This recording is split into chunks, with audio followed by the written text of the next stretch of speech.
EVMs రైతేనా మరి pass అది vote దాల్తే ఒప్పిస్తున్నారు తప్పు అది. అందుకని మనం కొంచెం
నో యువర్ పోలింగ్ స్టేషన్ బాగా జరుగుతుంది.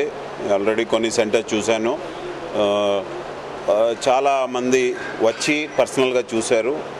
అంటే ఏ ఏరియాలో పాత సెంటర్స్ ఉన్న వాళ్ళు అక్కడే ఉండేవాళ్ళు ఉంటే వాళ్ళకి చాలా వరకు తెలుసు. అంటే అక్కడ they may not come. But కొన్ని ఏరియాలో where people keep on migrating, new people keep on coming, అట్లాంటి ఏరియాలో లేకపోతే సెంటర్ చేంజ్ అయింది, అట్లాంటి ఏరియాలో very big response is there. And దీనివల్ల బిఎల్ఓస్ కూడా అర్థం చేసుకున్నారు. And it is going to make a very good impact and response is what we are thinking. ఇది చాలా ఇంపార్టెంట్. ఎందుకంటే అర్బన్ ఏరియాలో one of the major problems ఉన్నాయంటే ఇదే, people are not knowing their polling station. రెండోది polling స్టేషనే కాకుండా suppose ఈ కారణం వలన ఎవరు ఆ రోజు లేరు, ఆ రోజు వాళ్ళకి ఫోటో ఓటర్ స్లిప్ దొరకలేదు, వాళ్ళకి కూడా ఒక మంచి అవకాశం ఇది తీసుకోవడానికి. తర్వాత మన ఆఫీసర్స్ కూడా ఇప్పుడు 35 మంది ఆఫీసర్స్ ఒక సెంటర్స్ 45 ఆఫీసర్స్ సెంటర్ తిరిగితే ఉన్నారు. సో దీనివలన కూడా ఒక అవగాహన, ఒక సీరియస్నెస్ వస్తుంది. So our goal is that to ఒకటి అందరికీ ఇది తెలుసుకోవాలి, మన సెంటర్ కూడా ఎట్లా ఉండి అర్థం అవ్వాలి. అండ్ రెండు ఇమీడియట్గా దీని ఓటర్ స్లిప్ కూడా ఫుల్ ఫ్లెజ్డ్గా డిస్ట్రిబ్యూట్ అవ్వాలి. ఈ రెండు ఉద్దేశం ఉంది.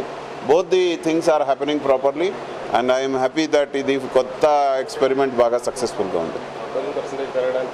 ఇది మెయిన్ ఉద్దేశం అంటే అందరికీ వాళ్ళ ఫోటో ఐడెంటిటీ స్లిప్ దొరికితే, తర్వాత ఇది దొరికితే వాళ్ళు వచ్చి తప్పకుండా ఓట్ చేస్తారు. ఒక మైండ్లో ఇది గుర్తు అవుతుంది. కాబట్టి దట్ ఈస్ ది ఉద్దేశం. ఇది బాగా ఉంది. ఎస్, ఇదే ప్రయత్నం జరుగుతుంది. ఇది కాకుండా వాళ్ళకి చెప్పడం, బిఎల్ఓస్ ఇంటింటి తిరగడం, అదేవిధంగా ఇంకా కొన్ని మన స్క్రోల్ పెట్టడం, తర్వాత చిన్న స్పాట్స్ పెట్టడం అన్నీ జరుగుతుంది. కాబట్టి చాలా పెరుగుతుంది. ఇంతకుముందు 53% ఉండేది. ఈసారి మన ఉద్దేశం అంటే 75% చేయడానికి ఉంది. కనీసం ఒక 20% పెంచాలి ఆ ఉద్దేశం ఉంది.